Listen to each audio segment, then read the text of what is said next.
akan mempresentasikan mengenai prinsip kesantunan berbahasa dalam podcast Belajar Dunia Malam bersama King Aloy di kanal YouTube Raditya Dika. Yang pertama, di sini kami akan membahas mengenai latar belakang penelitian. Di sini, latar belakang penelitian kami yang pertama yaitu bahasa. Bahasa merupakan alat komunikasi manusia yang digunakan untuk berinteraksi dan menyampaikan pesan. Yang kedua, mengenai kesantunan berbahasa. Kesantunan adalah wujud etika dalam berinteraksi melalui penggunaan bahasa yang baik dan benar. Selanjutnya, yang terakhir yaitu podcast. Podcast merupakan media digital berbentuk audiovisual atau video yang dapat diakses secara bebas oleh pengguna. Nah, di sini kami menggunakan podcast Raditya Dika bersama Mr. Aloy yang membahas mengenai kehidupan dan pengalaman di dunia malam. Keduanya berdiskusi mengenai berbagai pengalaman, tantangan, serta realitas yang terjadi di dunia malam. Selanjutnya yaitu objek. Objek yang kita teliti adalah podcast Belajar Dunia Malam bersama King Aloy di kanal YouTube Raditya Dika. Kajian pragmatik dan menggunakan teori Geoffrey Leach. Nah, selanjutnya di sini ada urgensi penelitian. Urgensi penelitian di sini adalah podcast yang ditonton jutaan orang memiliki pengaruh terhadap pola komunikasi masyarakat, membahas topik hiburan malam yang sensitif. Podcast ini menunjukkan praktik kesantunan berbahasa yang menarik untuk dikaji dalam perspektif pragmatik berdasarkan prinsip kesantunan Geoffrey Leach. Selanjutnya yaitu metode penelitian. Pendekatan menggunakan deskriptif kualitatif, pengumpulan data menggunakan teknik simak, teknik catat, dan teknik pustaka. Selanjutnya yaitu kajian teori.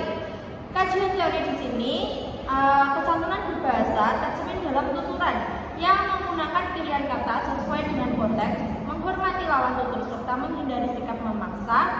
Teori prinsip kesantunan berbahasa Leach terdiri dari 6 maksim, yaitu yang pertama ada maksim kebijaksanaan, yang kedua maksim pujian, yang ketiga maksim kerendahan hatian, yang keempat maksim kedermawanan, yang kelima maksim kesepakatan, dan yang terakhir maksim simpati.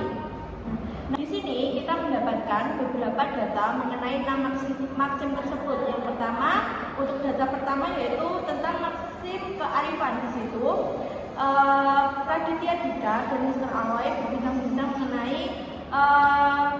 mengenai dunia malam. Contoh di situ Raditya Dika bertanya, gue boleh nanya nggak Loy? Gue penasaran banget nih sama dunia yang lo geluti. Kalau lo nggak nyaman jawab ya nggak apa-apa. Nah, di situ Mr. Aloy menjawab, boleh, santai aja bro, nggak ada yang perlu disembunyikan. Nah, di situ kenapa termasuk maksim kearifan? Karena penutur tidak membebankan lawan tutur untuk menjawab pertanyaan apabila tidak berkenan. Di situ menunjukkan sikap menghargai perasaan lawan tutur serta meminimalkan beban yang mungkin dirasakan. Selanjutnya yaitu data kedua ada di maksim pujian. Nah, di situ percakapan antara Raditya Dika dan Mr. Aloy. Di situ Raditya Dika bertanya, lo tuh beneran ya kalau lagi di atas panggung energi lo berbeda banget. Gue nonton video lo di klub, gue ngerasa lo emang lahir buat dunia itu. Mr. Aloy menjawab, iya bro, dari kecil emang udah suka di keramaian, gue emang lebih hidup kalau ada orang. Nah, kenapa data tersebut bisa masuk maksim pujian? Karena penutur mengatakan bahwa Mr. Aloy memiliki energi yang berbeda di atas panggung dan seolah lahir untuk dunia tersebut, menunjukkan bentuk penghargaan dan apresiasi kepada lawan tutur. Selanjutnya yaitu maksim kesimpatian. Datanya yaitu Mr. Aloy mengatakan, dulu gue kerja jadi office boy di bandara, gak ada yang nyangka gue bisa sampai di sini. Raditya Dika, serius gue salut banget sama lo Roy, itu butuh perjuangan yang luar biasa. Lo buktiin kalau titik awal enggak. Data tersebut masuk ke dalam maksim kesimpatian karena penutur memberikan rasa simpati kepada lawan tutur atas perjalanan karir yang berat, menunjukkan kepedulian terhadap pengalaman lawan tutur serta memberikan dukungan atas keberhasilannya. Selanjutnya yaitu maksim kerendahan hati.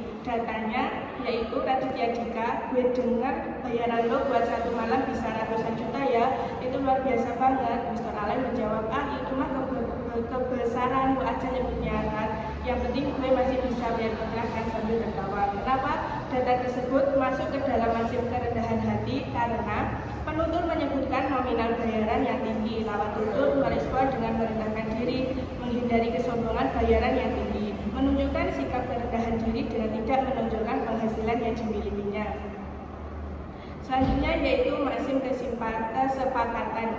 Datanya berupa Raditya Dika, menurut gue orang yang bertahan lama di industri hiburan itu bukan yang paling berbakat, tapi yang paling konsisten. Mr. Allen menjawab, benar banget Rad, gue setuju banget sama itu. Gue lihat sendiri banyak orang berbakat yang hilang karena gak konsisten. Kenapa data tersebut masuk ke dalam maksim kesepakatan? Karena lawan tutur setuju dengan penutur tentang bertahan lama di industri bukan yang paling berbakat tapi paling konsisten. Lawan tutur juga memperkuat pendapat tersebut dengan memberikan pengalaman yang pernah dilihatnya. Selanjutnya yaitu maksim kedermawanan. Datanya berupa Raditya Dika, gue penasaran gimana rasanya masuk klub, gue nggak pernah nih. Mr. Allen menjawab, udah lo tinggal bilang kapanpun lo mau, gue antar, gue temanin, gue tanggung semua, lo tinggal hadir saja. Kenapa data tersebut masuk ke dalam maksim kedermawanan? Karena lawan tutur menunjukkan kesediaannya untuk membantu dan berkorban demi kepentingan penutur. Lawan tutur menawarkan bantuan, waktu, tenaga, bahkan biaya agar penutur dapat memperoleh pengalaman yang diinginkannya. Itu tadi merupakan data-data yang dihasilkan dari penelitian pada podcast Belajar Dunia Malam bersama King Aloy. Ditemukan 2 maksim pujian, 1 maksim kearifan, 1 maksim kesimpatian, 2 maksim kerendahan hatian, 1 maksim kesepakatan, dan 1 maksim kedermawanan. Analisis yang dapat kita simpulkan adalah berdasarkan hasil analisis ditemukan 6 maksim kesantunan berbahasa menurut Letch dalam podcast Belajar Dunia Malam bersama King Aloy. Karena maksim tersebut digunakan oleh Raditya Dika dan Mr. Aloy dalam berbagi tuturan yang menunjukkan saling menghargai, empati, kesepakatan, serta kerendahan hatian. Temuan ini membuktikan bahwa podcast sebagai media digital tidak hanya berfungsi sebagai hiburan, tetapi mengkaji contoh penggunaan bahasa yang santun dalam kehidupan sehari-hari.